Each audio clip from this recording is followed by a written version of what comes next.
there's so many different things that we can talk about coming out of this game, but it really was a wild night. 952 combined yards, 73 total points, and we thought there were going to be more. The Browns were on the doorstep before the third interception thrown by Jameis Winston of the night. 4 total lead changes. It's not expected in today's NFL. The scoring was so sluggish to start the season. This really was a throwback to like the 80s and 90s. Like this was like Arena League almost. But I like these games. I like it when both teams are in the 30s, and I can deal with one of them being just over 40. It gets a little crazy when it's 48, 45. I like it. I like it when there's enough scoring because it's a touchdown or two per quarter. It's not crazy. It's not like a basketball game. I love games like the one we saw last night. Even though it was a little bit of a long game for a Monday night, I liked it. And it's interesting too, because if you look at both these defenses, they play a lot of man-to-man coverages. So you get these offensive coordinators, they both enter the game knowing what exactly they're going to see, really play after play. Yeah, they mix in some zones here and there, but for the most part, they get up there and they play you man-to-man. And a credit to both coordinators because they had different, what we call man-to-man beaters ready to go. Denver showed that early in the game. Even when Sutton dropped the pass, they came right back to him on a similar route. Aikman and Buck talked about it during the broadcast, and Sutton catches the next one early in the game. You're like, okay, this makes sense. Like, and then you start watching, and the key to these games is when there's high scoring like this, and I think the first thing you think of is like, they're not playing defense. But the truth of the matter, they were playing defense. You had turnovers in this game. You had quarterbacks being aggressive, throwing the ball down the field. So they made a lot of plays. But on the other side, some of these defenders made plays. You had 2 pick sixes for Denver. You had different interceptions, Newsome and Ward for Cleveland. So you saw up and down game. You saw pass rush. You saw everything in this game. And I think I agree with you from that standpoint of if you like football, you like everything football has to kind of offer. You got all of that in one game Monday night watching it because you got to see a little bit of everything. You got to see a veteran quarterback, a rookie quarterback go head to head, and they really went back and forth making plays, and which made it interesting throughout the whole game. That exchange in the first half, Denver facing 3rd and 11 from their own 7, 93-yard catch and run from Bo Nix to Marvin Mims, and then right back at you, Jerry Jeudy with a 70-yard catch and run. Unbelievable. And Jeudy was insane, and I was impressed by the quality of the research that ESPN had ready to go. 235 receiving yards for Jerry Jeudy, the most by a player against his former team ever. I'm sure he would have preferred to win the game, but he was having a good time. He was not worried about anybody throwing anything at him. Not that I condone it, but sometimes you'll see guys a little hesitant to really give it to the crowd. He was giving it to him with a smile on his face, but he was giving it to him all night. He wanted to go back there, and he said last week, I want to go back and kick their ass. It's okay, Joe. You can say it. Joe said bleep. You can say ass on ESPN.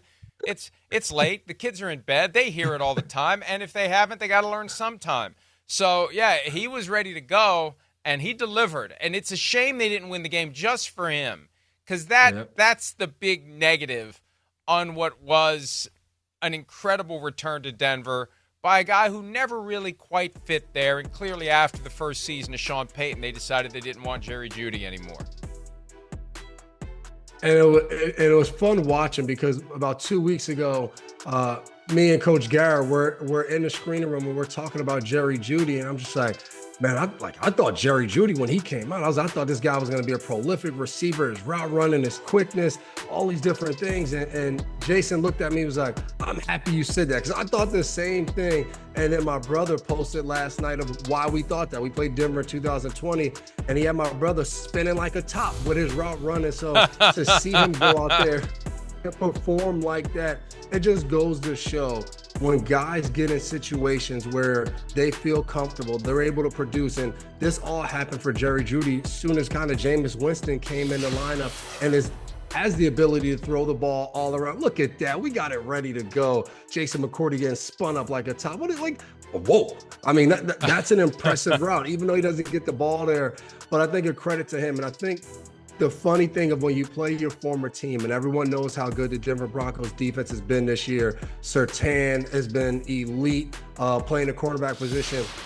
Jerry Judy's like, I did this every day in practice. I went against these guys. There's no like mystique about him. He went out there. He had 2 stop routes on Surtain when everyone's probably thinking like, hey, they're going after Levi Wallace. Don't even throw at Surtain. He goes and catches 2 passes over there on him. So I just thought Jerry Jeudy looked like he was so comfortable. He gave Jameis Winston, I think, even this kind of extra confidence of, hey, throw me the ball against these guys. They can't cover me. I know I'm going to get open. And we saw them do that all night long.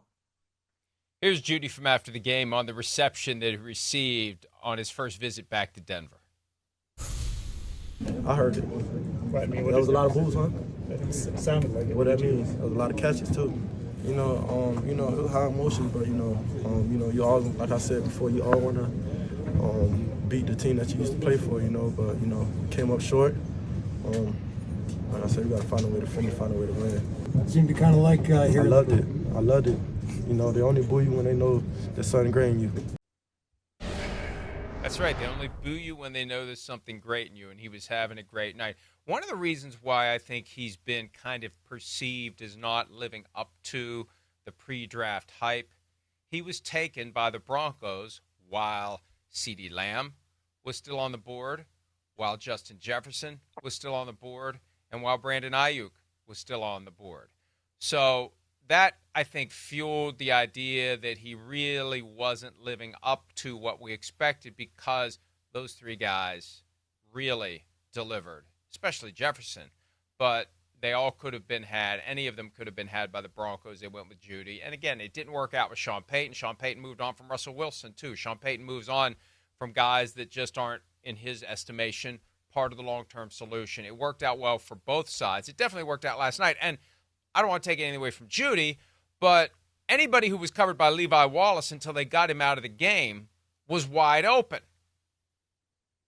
And I think that's something Denver's going to have to look at because depending on how long Riley Moss is going to be out of the lineup, you play a certain style of defense. And I fully understand that. When I was in New England, we had a man-to-man aggressive defense.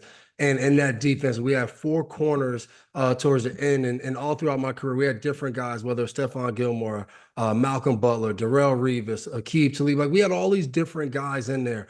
But the truth of the matter is some of the biggest games we played, if one of those guys went down, it changes the defense. You don't always have 4 or 5 corners on your depth chart that you feel confident in saying, hey, we're going to play 80% man-to-man and we're going to go out there and get stops. So when it happens within a game, it's really hard to adjust and get to something else. But I think for Denver, now they're going to go and figure some things out during their bye week. They're going to need to see, hey, what is the timetable on Riley Moss? Can we continue to play this style because he's coming back after the bye or maybe in a week after the bye? Or do we need to kind of maybe send help to the other side? Do we need to maybe double more over there? Do we need to play more zone? They're going to have to really kind of get that down because, again, this Cleveland team, they have some good receivers. Jameis Winston will throw the ball all around the field.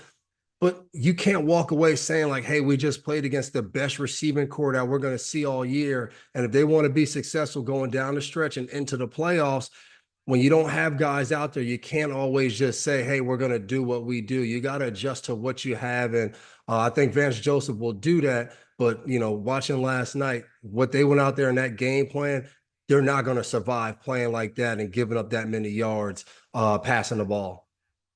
They went deep on the depth chart for Chris Abrams' drain once they decided they'd seen enough of Levi Wallace last night. It really wasn't until late third, early fourth quarter that finally happened. And it's funny, given the fact that you played for Bill Belichick, when you said they need help from the other side, I'm thinking, what receiver are they going to have play defensive back? Because we know Belichick, when in need, would flip a guy over and let him play in the slot or wherever on the defensive side of the ball. But it does get to the point where you got to think of anything you can to fill that void because, and we're going to talk about Jameis. I got a lot to say about Jameis. And say what you will about Jameis, and plenty of people say plenty of things about him, he was spotting the guy that was on Levi Wallace. He knew where to throw the ball. He knew which guy to pick on. And then when they replaced him with Abrams Drain, he knew to pick on him. And That's always the thing, because it's not like you can just say, hey, we're going to flip flop every player. We're going to do, like, the defense can adjust too. But credit to Jameis Winston of saying, like, hey, we don't have to get Jerry Jeudy over there all the time. Hey, guys, run the route the right way. I'm going to find you. Hi, it's Mike Florio. Thanks for watching PFT on YouTube. Hit subscribe for the latest news and analysis from Pro Football Talk.